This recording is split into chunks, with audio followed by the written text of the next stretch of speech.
3D Sonic is in a pretty awkward spot right now. While it's definitely not in dire straits, the woefully disproportionate keenness between Mania and Forces from both fans and creators doesn't inspire much faith that Sonic Team know what to do going forward, with Mania having had a re-release early last year with some overall quite satisfying added content, topping off 2018 with an honest-to-God 6th installment to Mania Adventures starring the bundle of Bae herself, Amy Rose, as an early Christmas present, and Forces, conversely, having come and gone, leaving little to no lasting impression.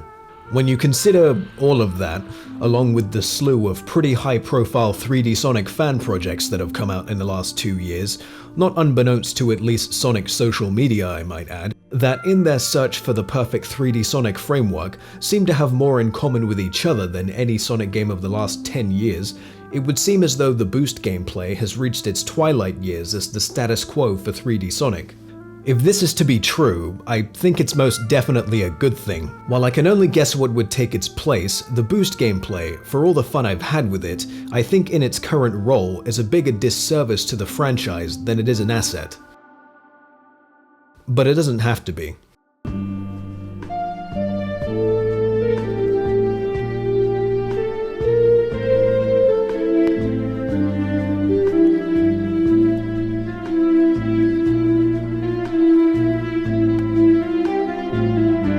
The boost gameplay isn't without having done some good in its time. It's easily the biggest argument 3D Sonic has for why consistency in gameplay is important, its practice having earned the series what was, at the time, its most celebrated release in years with Sonic Generations. But while I can enjoy these games individually for what they are, when looking at the bigger picture, I actually find myself agreeing with the people who are so opposed to this playstyle. When you consider the inherent concept of the boost gameplay, it's really not a surprise that it would garner such passionate critics. For a series that was sold as a platformer with speed as a guiding design element, to then uproot that for the sake of giving us an explicit emphasis on said speed for the sheer novelty can definitely be seen as dumbing it down. This isn't me saying that modern Sonic is all just boost to win, as the old saying goes. There is platforming in these games, despite what some fans would have you believe, but to cite the platforming as the central valuable aspect of this gameplay would be to miss the actual nuance of the design present in its unique approach to the idea of maintaining flow that was such a big draw for the classics. Make no mistake, the boost games have always been about the speed. This isn't wrong, Sonic is about speed after all, so it's actually a pretty accurate interpretation of the type of game it would be. But if this type of game is also under the conceit of being a platformer, it's not only liable to fly in the face of the desires and expectations of certain Sonic fans, but games with this style are liable to work against themselves as well. There's a video online of Sonic Unleashed game director Yoshihisa Hashimoto at GDC going pretty in-depth on Sonic Team's process of making the Hedgehog engine. Hashimoto talks about how what he wanted to achieve with the Hedgehog engine was the ability to put out real-time in-game graphics on par with pre-rendered CG the likes of Pixar. He observed that contemporary games were lacking in the 3D graphic algorithm known as global illumination, and the biggest challenge for the developers was creating a system in which they could achieve a real-time render with that algorithm, all while having Sonic go faster than he ever had before. Unleashed is probably the most notable pioneer Sonic Team have made with 3D Sonic because of how it introduced a gameplay system designed to facilitate the cinematic quality 3D Sonic had often pined for with technology that system could thrive on. It was an evolution, at least as far as Sonic was concerned, in cinematic gameplay, and brandishing that fact, above all else, was the point of the boost.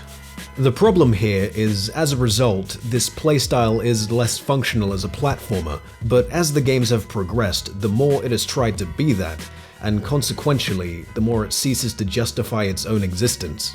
There's a contingent of people out there who think that the levels for modern Sonic in Generations are actually a step down from the day stages in Unleashed. There are a few things I think probably go into that, such as Sonic's difference in handling and physics, the fact that Generations is running off a more watered-down version of the same game engine, Planet Wisp being a two-dimensional tumor. But I think what it boils down to is that Unleashed's design felt more true to the premise of this playstyle, and thus felt clearer and purer as a vision. Out of the two, Generations is perhaps the better platformer, but does that make it the better boost game? The answer is yes and no. And if you're asking yourself at the moment, well, what about these two games? Sorry if this sounds dismissive, but as far as I'm concerned, neither of them are really worth the conversation of the ideal boost game.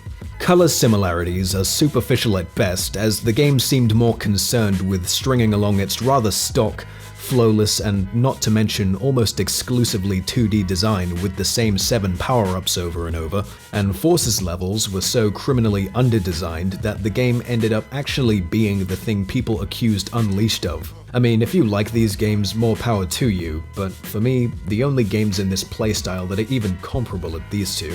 But anyway, with the boost gameplay, Sonic Unleashed tapped into a certain niche of Sonic's appeal, putting the character in what was essentially a Mark II free-running obstacle course. People complain about the levels in this game being too linear and straightforward in structure, even though that's explicitly the point, that Sonic is fixing to go off like Usain in that direction, and it's your job to make sure nothing stops him.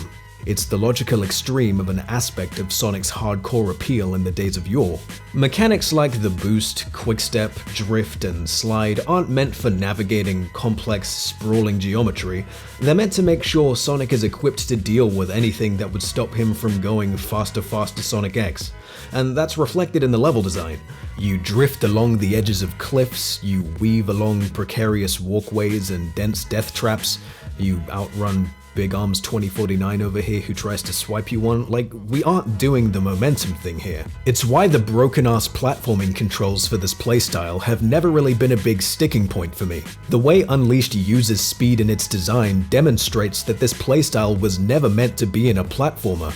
And the more they try to adapt to legitimate platforming design elements, the more counterintuitive the design gets. While Generations doesn't totally fly in the face of the premise Unleashed set up the way Sonic Colors does, its appeal to more platformy design sensibilities with levels that are more expansive and intricate in their geometry demonstrates that this playstyle, even at this point, was already stretching itself very thin because of the intrinsic linearity that is essential to its entire point.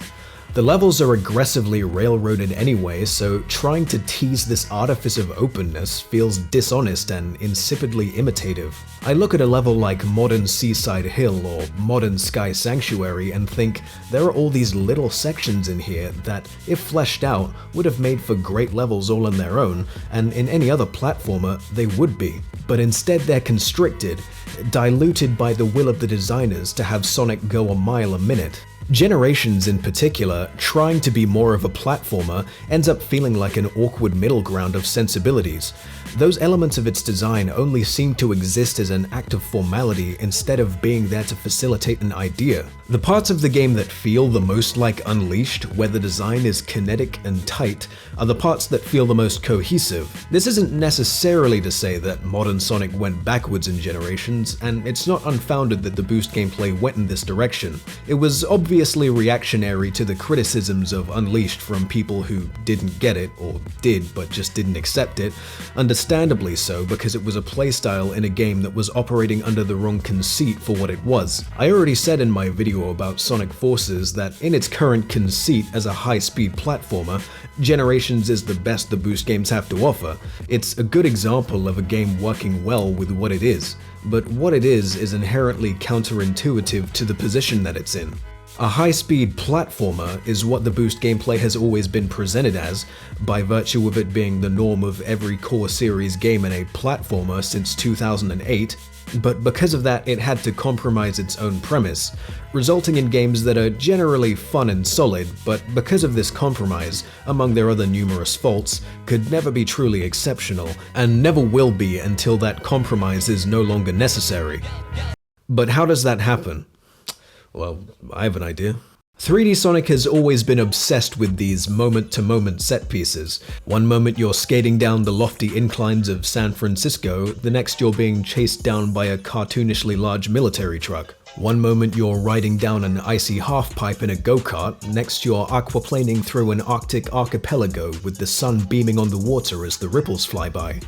Sorry, this moment is too good. It's a big part of what defines 3D Sonic games. And just like the boost gameplay, it's also what has made them less functional as platformers. but most importantly, it's an indication of where the Boost gameplay's priorities should lie. If Sonic Team repurposed this playstyle and made it something akin to an on-rails stylish action game that focused on maneuvering dense obstacle courses to propel a series of dazzling set pieces, a spin-off basically, there would be numerous benefits to that. Firstly, it allows us to distinguish between Sonic, the fastest thing alive, and Sonic, the platformer. Splitting it up this way, Sonic Team, or whomever may be responsible, can have two separate projects where they can focus on different functions of 3D Sonic. One where they can focus on how it functions cinematically, and one where they can focus on how it functions mechanically. And the more the developers learn from making these separate projects, the more they can bridge the gap between the two.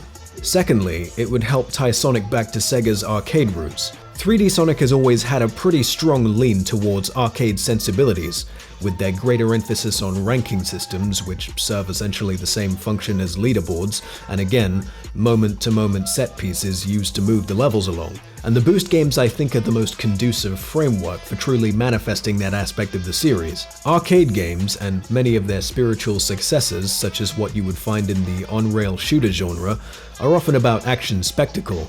Sonic's spectacle is his high speed, which is also the spectacle of the Boost games, not to mention the central principle of their mechanics. Think of it like putting Sonic in a game like Sin and Punishment, just less shooting and more Sonicking, you feel? Hell, the boss fights in Sonic Unleashed actually got relatively close to what I'm pitching here, feeling like bullet hells in certain sections the way they did. Thirdly, because it's a spin-off, there's more freedom to experiment. Going back to that idea of using the Boost to explore the cinematic functions of 3D Sonic, Sonic Team's artistic division would have greater freedom to experiment with sound and visuals and a chance to pioneer something on par with the Hedgehog engine. They're creative people, I'm sure that's what they would want. That would eliminate any budget issue because when it comes to 3D, unique art styles are always an effective way of cutting down on both money and time spent in development, as well as working as a selling point. And being a spin-off puts less pressure on it to be technically impressive. It becomes more an issue of ingenuity instead of money. And besides, modern Sonic could honestly really use a stylistic revision at this point, considering how tired Sonic Forces felt. While I'm on this point, I'd like to say that for these hypothetical Boost games I'm speaking of, I think some presentation cues should be taken from the storybook games. I honestly believe these games would have crushed it at the arcades. The on-screen action is unparalleled and is really evocative of the kind of identity that I think would perfectly fit an evolution of the series preceding the classic era, but that's for another video. Lastly, it would solve the issue of length that has become increasingly apparent with this playstyle. Arcade games are generally pretty short, and their longevity usually comes from just how ball-bustingly hard they can be, so designing this playstyle to explicitly emulate that experience would appropriately tailor the audience's expectations, meaning there'd be no need for things like these because the game would have a smaller quota of length to meet. With this, people shouldn't expect the next big 3D Sonic game. They should expect a fun little distraction, and if Sonic games are ever going to start feeling big again, like we want, it's important to distinguish the type of gameplay games like these would have to offer as something different. But obviously that's just what I think. For all I know, the effectiveness of this pitch could totally be proven wrong by Sonic Team. They have a habit of ruining good ideas. But if there's any next step they could take that doesn't pretend as if what had previously been set up had never happened, this to me seems like the right one. I hope it's obvious at this point that my criticisms of this playstyle aren't meant as a condemnation of it. As I've said, it's a playstyle that I've had a lot of fun with, and I'm on record saying that Unleashed is my favorite 3D Sonic game. I still remember how I felt watching that Rooftop Run trailer back in early 2008. Seeing him blaze through this Europe-like environment, scaling a faux Big Ben, something I recognized as part of my world so close to where I live, all the while matching up beautifully with this driving, jubilant piece of music with these drums that sprint and this guitar and violin ensemble that just sings out so brightly, and thinking to myself, I get to do that? It was kind of inspiring, to be honest. It's always the first thing I think of when I think of Sonic. My whole reasoning for proposing that pitch is because, really, I don't want the Boost gameplay to go away, but I also don't want it to be what defines 3D Sonic. It provides an interpretation of the character with undeniable value in my eyes, but as it is, to say that it barely scratches the surface of what both itself and 3D Sonic as a whole are capable of is an understatement. Let it exist separately as its own magnificent beast, but with the core 3D games going forward, it's time for Sonic to become a platformer again, and it's also time for Sonic Team to figure out what that means.